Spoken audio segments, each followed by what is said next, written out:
Hello everybody, welcome back to Sedyanka. This is the channel that I have abandoned for a good amount of months. But originally I had started it to talk about Bulgaria and Orthodox Christianity as friends and acquaintances had requested. And slowly I realized that I was just overwhelmed and people honestly did not mean what they said a lot of the time. I went through a lot of changes, I went through a lot. And now it's December 2025. I'm in a brand new place of my life. And even though I abandoned this channel for I have no idea how long has it been. You can see my other videos. I have a feeling like it's been about a year. But even though I abandoned it for such a long time, I didn't want to delete it. I didn't want to get rid of it. But I thought that I wanted to actually change the flavor a little bit. And what I've been doing during those many months, besides being tired and trying to make ends meet around the changes that I undertook, which are positive, they're good. I made some changes in my life, which I totally love myself about. Working at a new place, meeting new friends, leaving old friends, quote unquote friends. Just really like I have been filtering through what and who has been true and honest with me. And I have decided that I want to talk about those gems of wisdom that I've come to. I'm still going to incorporate Orthodoxy because I am Orthodox. I am still going to incorporate Bulgarianisms because that's who I am. I am Bulgarian. I lived a long time there and my family is still there. But I'm also going to incorporate everyday living because I live in America and that's, again, part of my life. And so in a way, if you want to use that phrase of bridging, I have been keeping the balance between those polarities, or those I've been the bridge between those cultures and faith systems. And to be honest, the culture in America, in many ways it seems very close to mine in Bulgaria, but then in many other ways it seems way too different. I've struggled until finally I was like, I'm just not gonna struggle anymore, I'm just gonna talk about it. Oh boy. So I am sitting in what I call my glass lake room. So one of the things that happened in the last year and a half is that my husband and I moved to a new place, and this is what I call my glass lake room. Now, my recordings are super simple. I don't care about making them complex. That's going to be just too much above and beyond.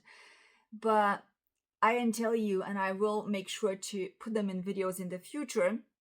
In front of me, there is a rustic desk for my sewing machine. I absolutely love it. Glory to God for that.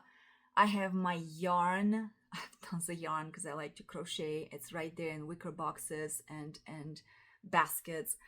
I also have my other rustic desk that I had for so many years that was hiding in the previous place where we lived, and it was just too cluttered, but now there is a space for it. It's my little tiny desk where I can use my quill pens and journals and write in ink and create and pull on other crafts.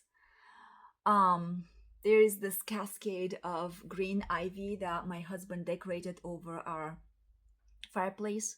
It looks astonishing. It's really beautiful. And right in front of me, because this is a long room, to the far distant right, I can see a beautiful library. We've got the books there. I still have to arrange it in a better way, but it's fine. It is what it is.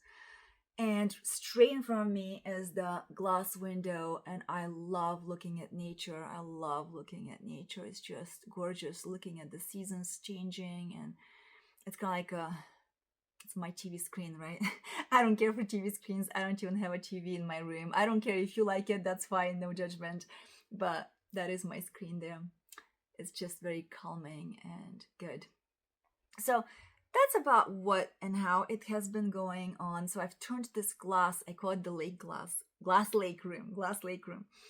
Um, and yeah, it has turned into my work room in a way. We do have a prayer room, we have a guest room, we have a living room, we have a little fox den, I call it the breakfast room, and a backyard and indoors rooms, which during the warmer seasons I take plants out there and start. And I've been trying to keep a garden, to start a garden. So that's a part of what I do. I do everything. I do everything and I do nothing and I do everything. But something that I really wanted to feed into and like over the months was coming out and forth with more play and more inner child work. Those of you who don't know me, I am a mental health professional. This has nothing to do with my job. This is just playtime. So if you happen to recognize me, there's nothing I can do. This is not a service. So it's got to go, through my job, but this is just playtime here. So, but I cannot not use the wisdom from my job because that's just part of humanity. So I have been emphasizing on building on the inner child. So something that I've always loved in my life is, and I guess that's a cultural thing, I think. For some reason, I see many more people in East Europe and in Europe in general play with dolls, make clothes for dolls than I see in America. I don't know. Correct me if I'm wrong if that's different, but that's just my observation. But yeah, I have been playing with my dolls and making a lot of clothes. So this is my little Lavender, Nettles. And she is a doll I purchased maybe last year. I don't know, something like that. And I didn't know what I was gonna do exactly at the time. I just liked her. To me, dolls are a piece of art. Somebody spent time sketching, creating, producing. And when I was a kid, my mom always taught me to handle objects with care, handle everything with love and care. Not just objects, of course, animals, of course, plants, but hey, this is a piece of art and it's not something to toss around negligently. And so I definitely relate her to inner child support.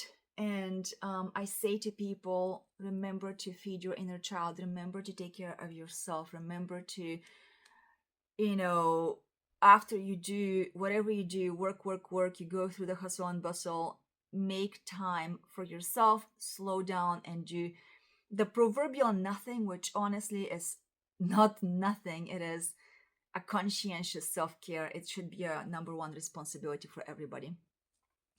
So I can talk a lot about the cognitive restoration that knitting and crocheting actually has been researched. There's research on that knitting and crocheting, handwork can actually provide. I am trained in EMDR, eye movement desensitization, and reprocessing. So yeah, bilateral stimulation, anything that we do with our hands, left, right, kind of patterns, actually helps recover our nervous system, restore and regulate. And that wasn't what I was thinking when I started, crocheting. I was taught since I was a kid. It was just a hobby, but it doesn't hurt to connect a hobby to science, and especially people who nowadays I see more and more are struggling with emotion regulation. I can see this now. I can back it up with science. I can help people in that way. But I'm going to show you some things that I made for her. Oh, and by the way, this is another doll that I have, and I have a whole collection. This is little Rusifan. I called her Rusifan. And so from Internal Family Systems, I am trained in IFS, Internal Family Systems approach. Creatively, I say that this is the inner happy child, little child. She's like an image, a symbol of that part of us that was supposed to, ideally, was created to be joyful and carefree. And my little Lavender Nettles is more of the image of this part of us that is the conscientious full of wisdom little child. And you guys, I have so many interests. I love quantum physics. I'm no scientist, but I love when I get into, something and I research it and I go above and beyond and I love it. But something is I've been doing has been relating quantum physics with, of course, spirituality from Orthodox Christianity, and of course, therapy, mental health, internal family systems in particular. And it fascinates me how much in common, how much bridging I find. And one can grow from that much depth and insight. But one thing I'll say is those dolls kind of make me think of those alternative realities that, yeah, sure, whereas we don't live the factual, in the flesh information that we could have, would have, right? But those potentialities are always there, even if we don't manifest them in reality. So there's always the me that could have, would have, never immigrated, And I've wondered over the years what would have, could have happened if I didn't. My life could have, would have looked different, right? But that's not what happened. But that version of myself still lives. Yeah, of course, I'm using creativity, imagination, and deep thought here. But that's a version of self that needs tuning and respect and honoring in order for us to grow and regulate and not suppress our emotions. For those of us, those people who, because again, I hear so many people's stories, but people who, for example, never had a happy childhood, even though the unhappy childhood manifested into this life of theirs, into life, the truth is there is still the version of them that exists somewhere by imagination as the little happy child. I called her Josephine in my situation, right? I see little kids and they're 6, 7, 8 years old, something like that, who in real life exhibit deep wisdom. It's like they're these kids with the old soul kind of a presentation. And I know myself when I was a kid, I probably was 4, if I'm not mistaken. But yeah, ever since I remember myself, I've been I have memories since age 3, around 3 and 4. I used to ask my mom, hey, what happens after death? Hey, what's the point of life? Hey, what's in the cosmos? Hey, I remember I used to run across the field and think, I don't want to shake this earth. What if the ants get disturbed, right? And hey, I'm not perfect. Clearly, this is, I don't want you guys to think, oh my God, what examples of altruism or blah, blah, blah. I have my failures. But it's an example of deep thought. It's an example of the Lavender Nettles part, that part of us that's the deep thinker. And even though not everybody has developed this part of themselves, it doesn't mean that it's not a potentiality. And potentialities really are about refocusing our attention and finding purpose intentionally saying, hey, I've never explored this potentiality. It's never too late. Even if we're, I don't know, whatever, in our 40s, 50s, 60s, 70s, doesn't matter. We can always use our cognitive functioning and our imagination to explore those potentialities. So that's what I've been doing. So I think I'm going to be crocheting in some videos. I think I'm going to be blabbing, talking, right? I do enjoy my little coffees. And if you want to sit here for a sip of coffee or tea, you're welcome. But something I've created so far for my little Lavender is like a little, what is that? That's my little crochet hook. A little dress like this, and I love it. It feels so soft and so fuzzy, and I added little bubbles at the end. I do not have patterns for these dresses. I honestly just make them on the go. A lot of times people say, well, make some dresses for my daughter or my daughter's dolls, but the truth is, I don't have the patterns. I just have my dolls and I just go at it, and I just think through it. Whatever happens.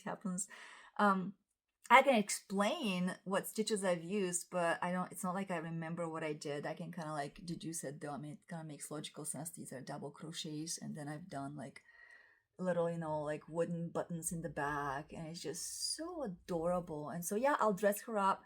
and I'll take her to my job, and I'll take her to wherever I go. If I go to a coffee shop, if I go to I don't know, the library, the bookstore, whatever. Like, I put her in my little basket and I go, and she's my little nugget of joy, you know. It doesn't take much to have fun in life. It's another dress. I have not finished it yet, but this was her autumn dress. It's gonna have more detail I'll add, but look at this, guys. It's so soft and so fuzzy. And then the back, I decided to add these different colors of buttons. Just makes me so warm. I did crochet extra things. These are gonna be her pockets. So that's one pocket, and I have another pocket out here. I think I'm going to embroider this dress with, I guess, like lavender flowers and like, I don't know, maybe like sunflowers, whatever comes to mind, you know, like that's what I've been kind of imagining at night. But yeah, whenever my muse hits me again, I'll come back to this dress, and she's gonna have like one pocket here, the other pocket's gonna go here, and then over time, slowly, we're gonna build the details. So for now, she waits there. It is waiting there. Here is a little coat that I made her. This coat was oh, I actually made it with this knotted stitch. Now, I didn't know how to make cables or knots, whatever you call them. It's like cabled like this. But I did go to YouTube. I hit a random video. I was like, how do you make a cable stitch? And somebody was talking about it. It was based on like, I don't know, some other pattern. And I didn't need all the details. I just used that particular stitch. And I added it to my own little made up pattern. You know, that's the front here, and she does have one button, and again we button her up like this, and she goes about. I did take a trip to Bulgaria a few months ago because of too many things, too many details I'm not going to talk about, but I did take my Lavender Nettles in the airplane, and it was awesome. I had her wear her little cloak. It is like, what do you call it, like thing that goes over your shoulders. It's actually glow in the dark. I cannot show it with my light here, but this thing, you guys, it glows in the dark when it's pitch dark.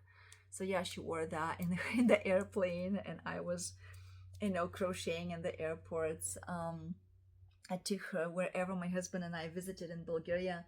We went to the old town of Plovdiv, we went to Varna, we were in Sofia. We had to do some very serious business there, health related, but along with that, our family lives there, so we visited everybody. I wish I could have, you know, would have recorded and made a video, but I was just too busy. You know, life happens and it is what it is, but I can talk about it.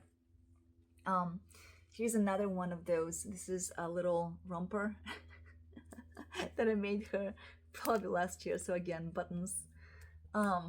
I think this one was not my favorite one, not my best one. I could make a better fitting pattern, but hey, that was just a trial. That's fine. She has a glow in the dark nightgown.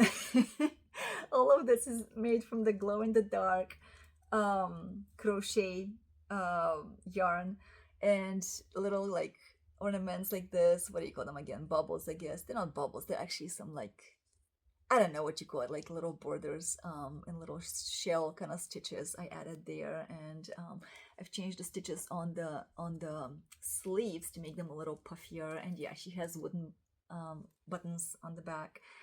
I made her a bed from, was it like a shoebox or like some kind of a box I got, and I added air dry clay and moss on it and little pieces of glass. I made her a bed duvet and a pillow and the mattress. I'm not gonna show them here today because they're not right here right now, but in the future I will. And I have a whole other, like, basically a whole collection of her clothes right here. I'm not going to do the whole presentation. If you guys are interested in seeing them, I'll be happy to share. Absolutely. I just I don't know, like, tell me, what would you want to see? Is this Bulgarian? Sure. My Bulgarian grandma once taught me when I was 5 or 6 not to stand up from the couch unless I had learned how to perfectly make a chain, an even crochet chain. Sorry. But I remember, yeah, I was a kid. I probably was like 6 years old or 7, and I was so mad. I was like, So then I did not crochet for many, many years. Honestly, it wasn't until I was in my 30s, I think. Yep, I can tell you that I'm way older than that. But it wasn't until 3 decades later that I picked up crochet and started creating these things. Instead, I used to knit with 2 or 4, what do you call them in English? Needles, hooks, needles, right? I'm actually working on one of those pieces for Lavender Nettles. I have this beautiful lavender, purple and blue yarn, and I'm using 5 hooks. You know what I'm talking about? So I'm knitting like all the way around her body. But I'm not somebody who starts a project and strictly works until it's done. I don't do that kind of stuff. I don't believe in perfectionism. I shouldn't say belief because it's not some kind of a faith or religion to believe in. Anyways, what I'm trying to say is, in this culture, ever since I don't know if it's this culture, ever since I've immigrated, I've noticed how many people are rushing in a frenzy to perform perfectly, and how it destroys their mental health and emotional stability. And I don't want to do that. I don't want to participate in that kind of craziness. So yeah, I'm fine with having multiple projects. I finish them when I finish them. I go to them when I go to them. I do work full time where I work.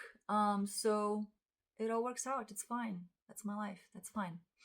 But what I do want to show you today is, I actually wanted to read to you, along with my little Lavender Nettles present, I wanted to read to you a story that I created. And I think that in future videos, I'm going to do this. I'm going to include little stories full of wisdom based on our real daily activities, actually, that I turn into a fairy tale, and hopefully inspire you with some wisdom, food for thought, for growth, for personal development. That's what I'm thinking. That's what I'm intending. So yeah, I'll be kind of blabbing, talking, showing different parts of my workroom and my crafts over time. And then I'll be finishing with a fun fairy tale story. How about that? So this is the story. I wrote it last night, so I said it was a story for good night. It's not a night now. It's not a night. It's the afternoon, but that's fine. Hey, you can use it in the evening. You can always rewind this video and listen to it. But this is the story I called Lavender Nettles and the Day Trust in People Was Set Down. It goes like this. There was a day when trust did not shatter. It did not scream or bleed or run. It was simply set down like a basket that had grown too heavy. Lavender Nettles noticed it first in the air. People were gathered, many voices, many bodies, many meanings colliding at once. Words were being used quickly, carelessly, like coins thrown across a counter. Faces passed one another without seeing. Eyes measured, sorted, concluded. Lavender Nettles stood beside her human, small hands wrapped in wool, watching. Her deep brown eyes observed in silence. She listened carefully, not to the words, but to the spaces between them. That was where the truth lived. She felt it when a sentence arrived already finished, before anyone had asked a question. When a look decided something without learning it. When a smile meant agreement rather than kindness. When curiosity was replaced by assumption. Lavender Nettles tilted her head. Why do they already know? She innocently asked. Before they have even listened. Her human did not answer right away. Because her human had been noticing it too. They walked among the people for a while longer. Lavender Nettles saw how humans reached conclusions the way tired hands reach for the nearest object. Not because it was correct, but because it was available. She saw how fear dressed itself as certainty, how discomfort pretended to be wisdom, how judgment often arrived before understanding had even packed its bag. No one meant harm, and that was the hardest part. At one moment, a small one, barely visible, Lavender Nettles felt something loosen inside her chest. Not hope, not love, not expectation. She realized then that humans did not fail because they were cruel. They failed. Well, we just got interrupted. What can I say? Let's just pick up where we ended. So what I was saying was, at one moment, that was the small moment, barely visible, Lavender Nettles felt something loosen inside her chest. Not hope, not love, but expectation. She realized then that humans did not fail because they were cruel. They failed because their capacity was limited, and they rarely admitted it. They could not hold too much difference, too much subtlety, too much slowness, too much quiet truth. They filled the gaps with assumptions so they would not have to sit with not knowing. Lavender Nettles reached for her human's hand. I think, she said gently, they are not built for crowds of meaning. Her human squeezed her real vinyl fingers and said no. She replied softly, no, they're not. That was the moment. Trust did not live in anger. It simply changed form. Lavender Nettles understood that trust must be placed where it can breathe. Not in crowds, not in noise, not in spaces where speed is mistaken for insight. She and her human stepped away, quietly, without announcement. They did not reject people. They released the expectation that people would see them correctly in groups. From that day on, Lavender Nettles and her human chose differently. They trusted, one person at a time, slow conversations, small rooms, honest pauses, hands that could admit, I don't know. They trusted forests more than gatherings, icons more than opinions, silence more than explanations. And in that choice, something precious was protected. Sometimes Lavender Nettles would still watch crowds from a distance, with compassion, not longing. She understood now. Humans are not cruel for judging quickly. They are afraid of what they cannot hold.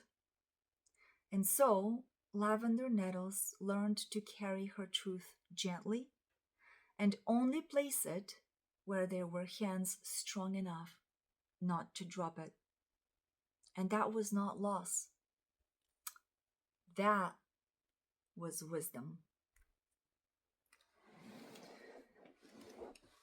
So, I hope this brings some wisdom to you too, guys. Some food for thought, like I said, some inspiration and motivation, and perhaps permission to take time to slow down, and above all, not follow what the general culture dictates. That includes all of these expectations around the holidays, all of this rush and neuroticism around gift exchange and socializing and crowds and what are people going to say, what are people going to think, and who's gonna like what, who's gonna judge what. You know what? It's so pointless. It's so pointless. From the bigger scheme, the bigger perspective of all, it's so pointless. And, in my office, I've had people ask me, like, wait a minute, you are actually working on December 25th and the 24th? What? And yes, part of the truth is that as an Orthodox Christian, I follow the true old calendar of the church. So no, I do not celebrate on the 24th, 25th. As a matter of fact, I don't celebrate. I commemorate. I serve the Lord. I can attend services. I can read prayers. That's very different from making dinners and getting around, the table. There's nothing wrong with getting around the table. But I'll tell you something. I have grown consistently disappointed with how people seem to treat community trapeze, like we call that in Orthodox, Christian settings, community socializing. It's almost like it's become this focal over focus, this idol. Like people go, of course I don't want to put everybody under the same denominator, but bear with me. So many people seem to rush through Holy Communion, through services, and kind of take, God forbid that I'm going to use these words, but like partake of the holy body and blood of Christ as if it's some kind of like snacks or something. I mean, God forbid it is. Of course, we know that's not the case. And then people rush to socialize, rush to talk. And in that talk, rarely do they, if at all, realize when they fall into judgment, misunderstandings, and mistreatment of one another. And the truth is, after Holy Communion, people have to actually preserve the gifts, maintain silence, reverence, slow down, get away from the crowds. Unless the crowds, the word crowd sounds so terrible. Unless those people are so advanced, so deep into the faith, so honest and so genuine, what's the point? What is the point? And so yesterday was one of those days. I took my little Lavender Nettles out. We went to downtown and we saw the Christmas tree, and we got a coffee, and we got a cookie, and we sat down and watched through the window, and we both thought to ourselves what this story connoted. People seemed really, I don't know if they're lost, but too much in a hurry. I hope they're not lost. I pray they're not lost, but too much in a hurry. Way too much in a hurry. We just watched and decided it's way safer and nicer and cozier to come back home and crochet another dress. That was the dress actually that we decided to go back to. It is not finished. As you can see, it has tails. I'll have to tuck them in.